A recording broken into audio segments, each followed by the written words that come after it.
ආයුබෝවන්. නත්තල් කාලය තුළ කරලියට එන එක් ප්‍රධානම චරිතයක් තමයි නත්තල් සීයා කියලා කියන්නේ. සැන්ටා හෙවත් නත්තල් සීයා කියන්නේ මිත්‍යාවක් කියලා ගොඩක් අය විශ්වාස කරත් අද මම ඔයාලට පෙන්වන්නේ සත්‍ය නත්තල් සීයා කැමරාවට හසු වූ අවස්ථා කීපයක්. ඇමරිකාවේ ස්ටෙපන් නම් පුද්ගලයෙක් තමන්ගේ ජංගම දුරකථනයෙන් පටිගත කරන ලද දර්ශනයකදී ඔහුට විදුලි වේගයෙන් අහසේ ගමන් කරන යම් වාහනයක් ඔහුගේ කැමරාවට හසු වෙලා තිබුණා.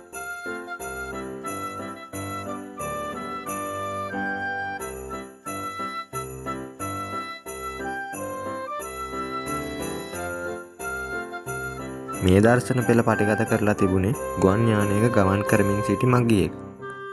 බලන්න ඔහුගේ කැමරාවට අහු වෙලා තියෙන්නේ මොකද්ද කියලා.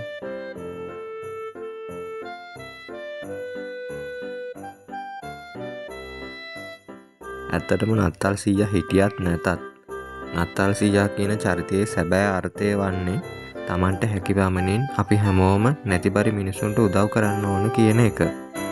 සුබ දවසක් ඔයාලා හැමෝටම.